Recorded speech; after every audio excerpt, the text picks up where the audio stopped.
Hello and welcome back to my writing blog series. In this part of the writing blogs, I am rereading an earlier novel I've written, and I call that Project Katrina. In the previous writing blog, I reread chapters 1, 2, and 3, and in this I will read chapters 4, 5, and 6.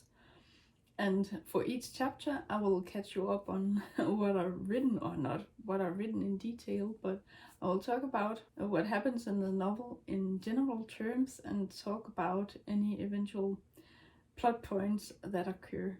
So I hope you will enjoy watching this, and I will read and then get back to you about chapter 4. Okay, so now I have read Chapter 4. There are some sentences that I have to edit and improve upon, and I also need to do a bit more of showing instead of telling.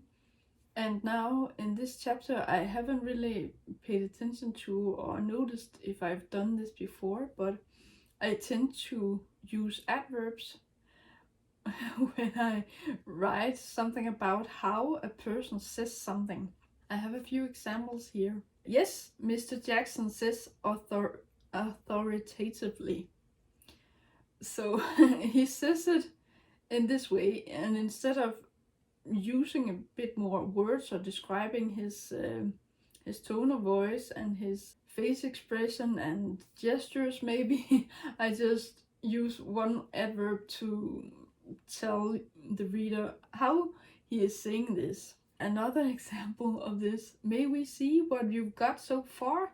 The first mister asks interestedly. He shows interest. Maybe I should elaborate on that by describing how he leans forward and to pay attention and to raise an eyebrow maybe, and to some other cues to show that he's interested in what Katrina and her boss have to say about something. And instead of just state that he asks interestedly. Another example: I'm so glad that you decided to finally join us. His voice booms sarcastically. I don't know if a voice can boom something sarcastically in and of itself, so I think I will have to rephrase that a bit as well, and try a bit harder to avoid these adverbs instead of action words that show how they are communicating. For example, like me, I use a lot of gestures. I've always done that, and I find it easier to speak and to move the sentence along if I move my hands when I talk. And it's also useful because I don't know what else I should do with my hands. I find it hard to just put them away and just talk without moving my hands. It's tricky because I write characters that speak and communicate with each other, and they do things, but they don't really gesture with their hands when they talk. If I should write and then she made a swishing motion or something with her right hand and then did something with the left hand, it would be all over the place all the time. So maybe that's not necessary. If someone points at something when he or she says something, it makes sense to write that someone points a finger to indicate something. So hand gestures are pretty common. They're very common for me, but I should think more about face expressions and the tone of people's voices instead of just, like I said before, using one adverb to hopefully get the point across. Maybe it's not necessary to change all of these instances. There are probably more than the 4 I have copy pasted into my document. If I can minimize the number of instances where I use adverbs instead of writing it in another way, then I think that will be great.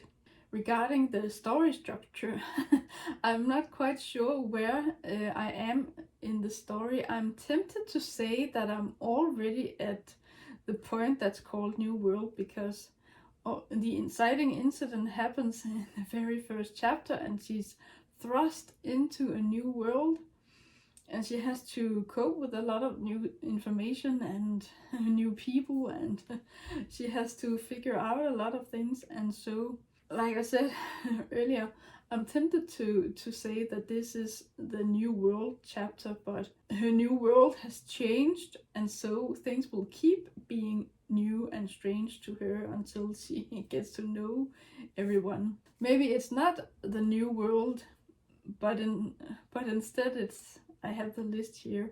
Okay, so Act 1, intro, inciting incident, immediate reaction, reaction, action, consequence, pressure, pinch, and push. Act 2 is new world, fun and games, old contrast, build up, midpoint, reversal, consequence, trials, and dedication. And Act 3, calm before the storm, pinch, darkest point, power within, action, converge, battle, climax, and resolution. So there are 27 chapters if one plot point has its own chapter.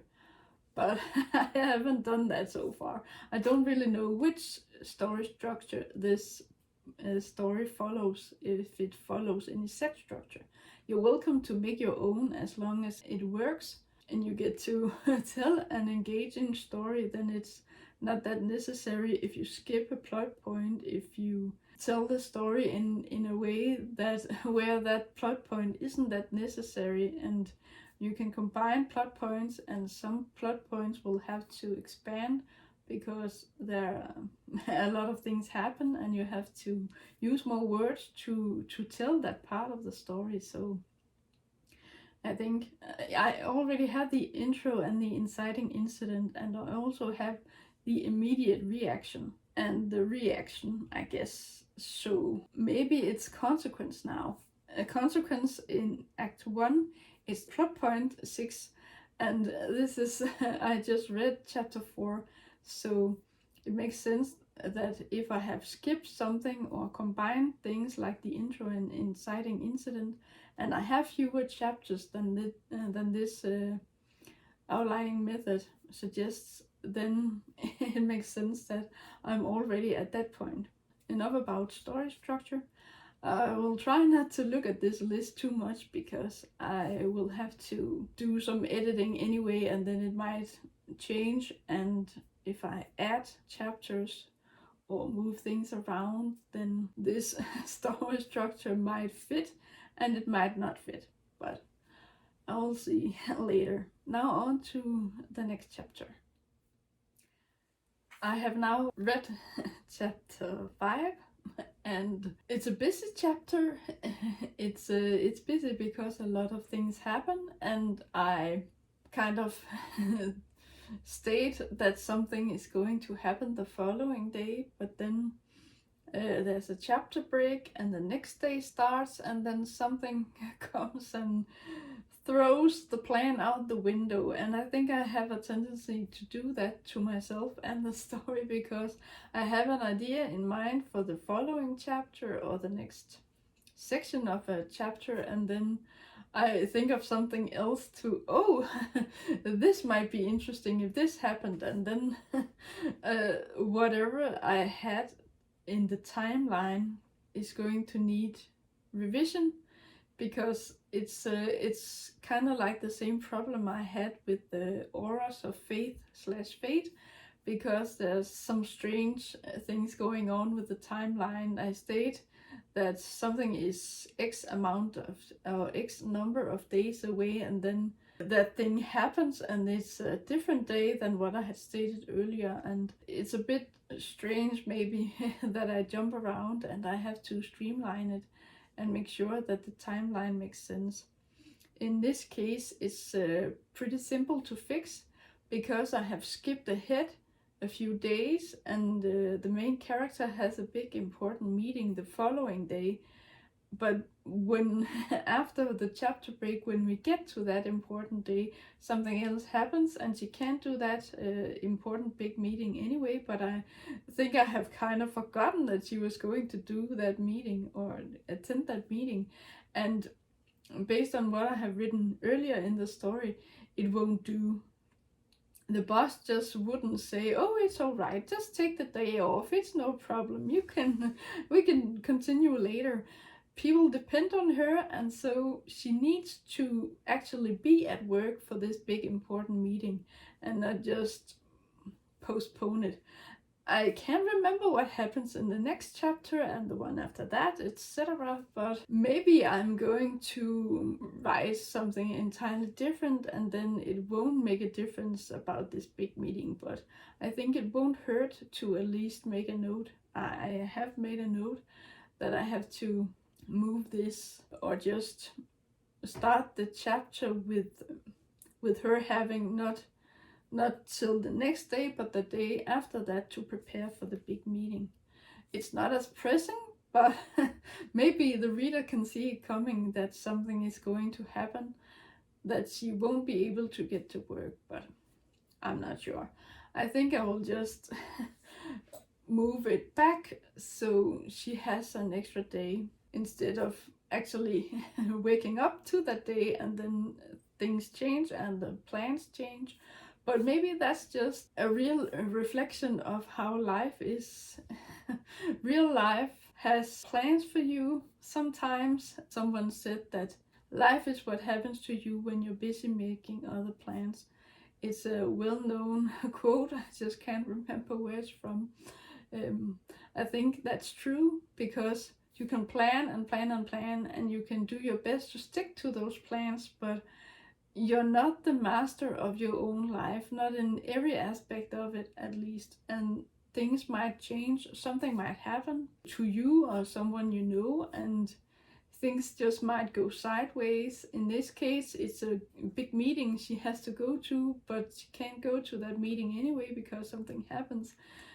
Maybe I will see when I get to the next chapter if she actually goes to this meeting, and then it's suddenly that day the meeting is, then it definitely makes sense to just state that it's the day before the meeting, if you know what I mean.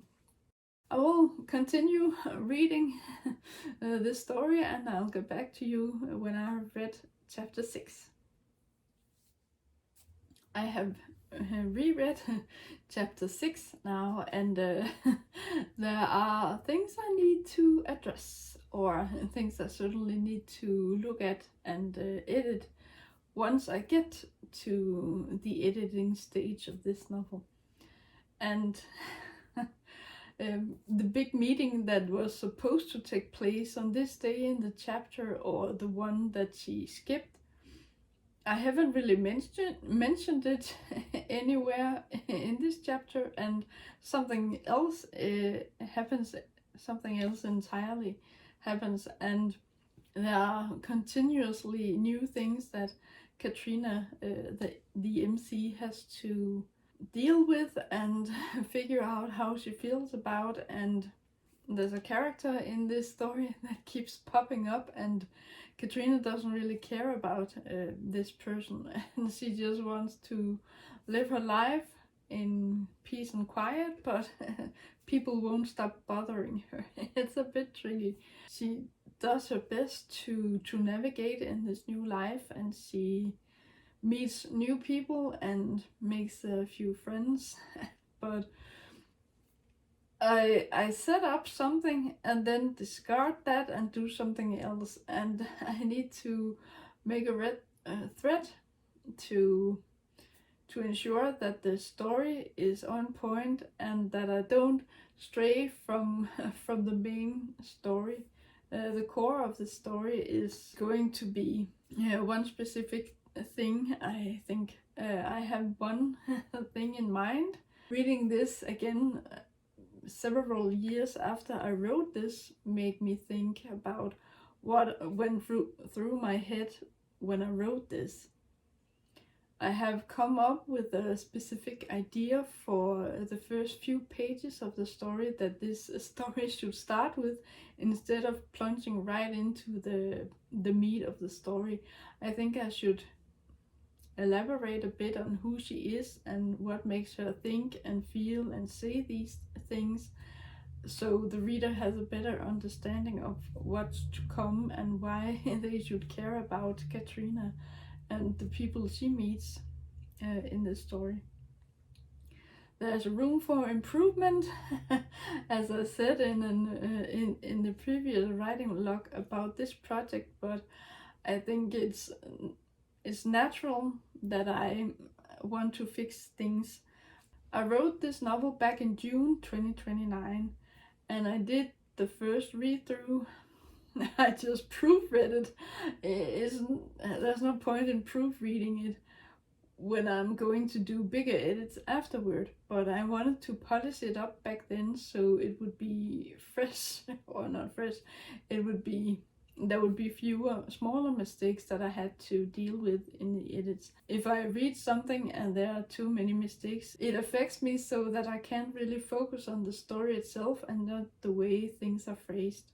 So that's one of the reasons why I do that, but I was also a bit optimistic that I wouldn't need to do much else with the story. But as I said, I wrote this back in June 2029, and I read through it in September, so only about 3 months after I wrote it, I read through it. And I like to read through and make notes and comments once or shortly after I have finished writing something, but it actually doesn't make that much sense. So if it had been on the back burner for a bit longer, I could make more qualified notes and corrections in the first read through. This is the second read through, and there are many more things I need to change and improve than I thought. But as I said in the previous writing vlog number 9, I think it also just shows that I have evolved and become a better writer.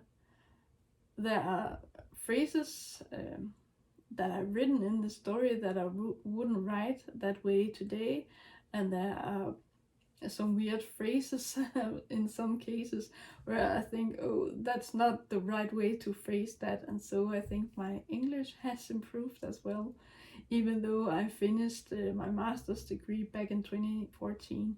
So I have lots of things to do with this story, but I won't go into the edits. I edit a bit as I read through, but I won't do bigger edits in this read through, as it takes a lot of time to make those bigger changes, and I want to be sure that I make the right changes the first time around, instead of changing something and then changing my mind and having to go back. And I just want to make a note about it. I have 4 different colors. I highlight the text in different colors depending on what type of edit I need to do.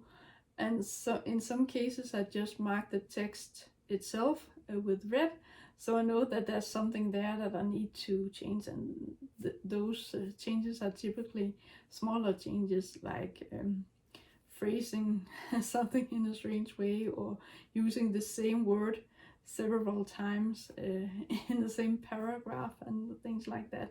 If there's a bigger change I need to do, I will just highlight the text and make a footnote directly in the story document, so I will have that as well, besides the separate document with the summaries of each chapter and the notes.